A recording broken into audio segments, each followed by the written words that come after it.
औज़ुबिल्लाहि मिनश्शैतानिर्रजीम बिस्मिल्लाहिर्रहमानिर्रहीम। अल्लाह जल्ल शानहू दे नाम दे नाल अल्हम्दुलिल्लाहि रब्बिल आलमीन वल आक़िबतुल मुत्तकीन अस्सलातु वस्सलामु अला रसूलिल करीम। दोस्तों अस्सलामु अलैकुम। डॉक्टर नसीर कालों हाज़िर CNP न्यूज़ तो।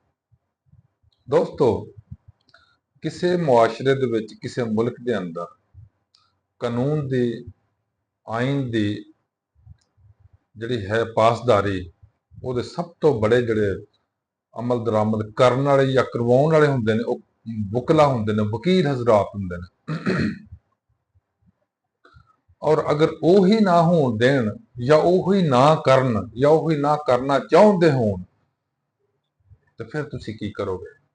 मैं एक वाकया तुहानू थोड़ा जिहा सुनाउण लगा, है भी मज़ेदार आ, लेकिन वो पता लगेगा कि किसी भी मुल्क किसी मुआशरे दे विच जिथे आइन और कानून होण ते अमल दरामद ना हो या ना होण तो उत्थे उही बिगाड़ पैदा हुंदा जिहड़ा अजकल दुनिया दे अंदर पैदा होया होवे। दोस्तों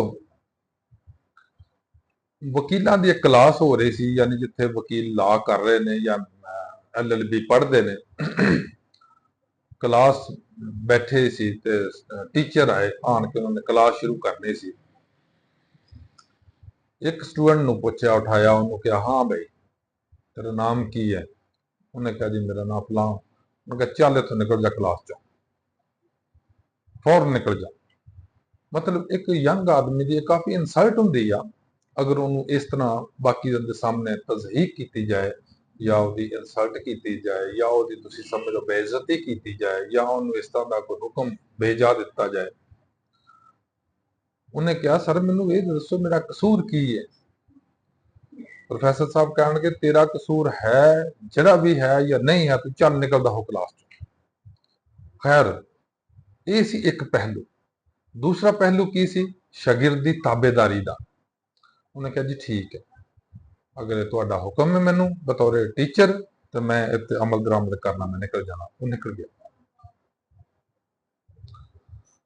उस तो बाद ज़ाहरा उस बंदे ने समझा कि मेरे नाल ज्यादती की है, जुल्म किया टीचर ने, लेकिन बतौर शागिर्द उन्हें बर्दाश्त भी किया और लैके उस जुल्म को बर्दाश्त कर दिया, बाहर जाके बैठ गया। उस्ताद ने लैक्चर शुरू किया। उन्होंने टॉपिक जिहड़ा सी उस दिन का वो सी कि कानून क्यों वजह किया जाता, कानून और आइन क्यों बनाए जाते हैं। उसका जवाब स्टूडेंटा को लेना सीगा। एक स्टूडेंट ने उठ के जवाब दिता कि लोगों के रवैया ते काबू पाने वास्ते। दूसरे ने जवाब दिता मुआशरे ते अपने हुकूमत ने कब्जा करने वास्ते। तो तीसरे ने कहा ताकि कोई ताकतवर जड़ा वो कमजोर के उत्ते जुल्म नहीं कर सके। टीचर ने कहा तुहाडे जवाब अपनी हद तक ठीक ने लेकिन नामुकम्मल ने। उन्हें कहा कोई ऐसा बंदा दसो जवाब दो जड़ा इनू मुकम्मल कर सके। एक तालिब इल्म उठिया, उन्हें कहा जनाब ताकि कानून आइन इस वास्ते बनाया जाता ताकि मुल्क के अंदर अदलो इंसाफ किया जाए और इंसाफ का बोलबाला हो। जवाब सुन के उस्ताद साहब ने कहा बिल्कुल ठीक, 100% जवाब है कि इंसाफ सिर्फ होना नहीं चाहिए, इंसाफ नजर भी आना चाहिए। और फिर उस्ताद साहब ने कहा कि देखो इंसाफ का होना नहीं चाहिए, इंसाफ नजर आना चाहिए, इंसाफ का साथ देना चाहिए। और मजीद उन्हें वध के कहा जरा ना इंसाफी करता वो सख्ती ना हाथ रोकने चाहिए ना इंसाफी। फिर उन्हें अगली गल शुरू की।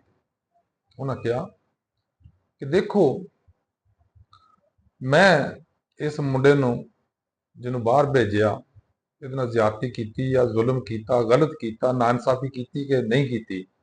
सब ने कहा जी तुसा की आ। उन्हें कहा यह जुल्म ज्यादती मैं नहीं की, ਇਹ ਜ਼ੁਲਮ ਜ਼ਿਆਦਤੀ ਤੁਸੀਂ ਸਾਰੇ ਲੋਕਾਂ ਨੇ ਕਰਾਈ ਆ ਜਿਹੜੇ ਇੱਥੇ ਅੰਦਰ ਬੈਠੇ ਰਹੇ। ਤੁਸੀਂ ਮੇਰੇ ਇਸ ਜ਼ੁਲਮ ਦੇ ਖਿਲਾਫ, ਮੇਰੀ ਇਸ ਜ਼ਿਆਦਤੀ ਦੇ ਖਿਲਾਫ एहतजाज क्यों नहीं किया? तुसा मैनू मजबूर क्यों नहीं किया कि मैं जुल्म और नाइंसाफी जड़ी आ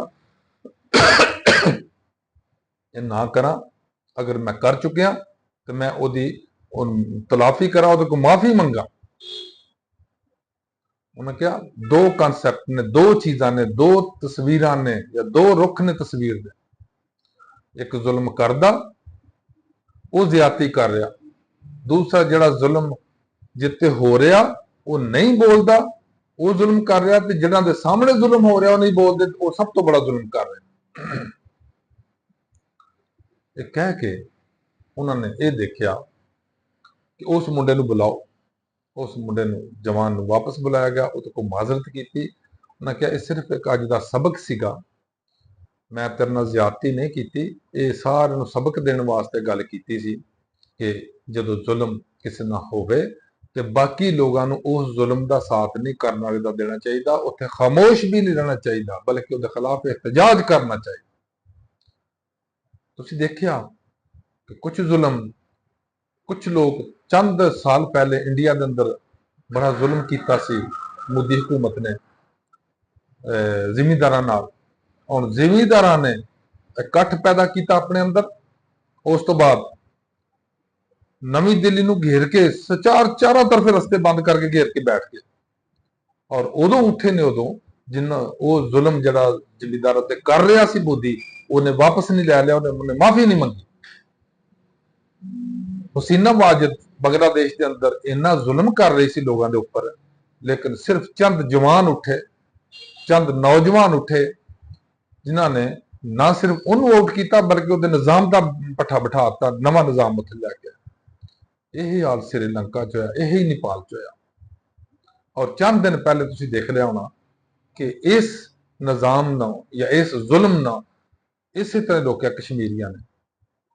और तुसीं देख लोगे कि जिस जगह पर, जिस मुआशरे, जिस मुल्क के अंदर जुल्म हुंदा और उस मुल्क के बाशिंदे रहायशी उस जुल्म के उत्ते खामोश रहते हैं, जुल्म बर्दाश्त करने की आदत पा लेंगे, वो कभी फलाह नहीं पा सकते।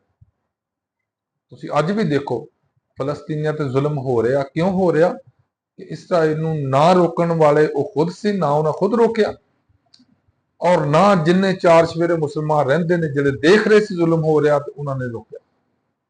अल्टीमेटली की होया, इसराइल ने सत्यानाश करके रख छड्डिया गिज़ा दा और मुसलमान इलाकिਆਂ ਦਾ।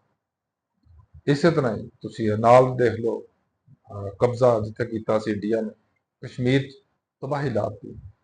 इसी तरह अमरीका और उहदे हवारियां ने एक दफा इन्हां और एक दफा रूस ने अफगानिस्तान से तबाही लाती, लेकिन शर्म सानू नहीं आई, मुसलमान कम्यूनिटी नहीं आई, कोई नहीं बोलिया, किसी ने चूं तो चरा नहीं की कि वह जुल्म हो रहा से जुल्म का साथ नहीं दी, जुल्म के खिलाफ उठिए।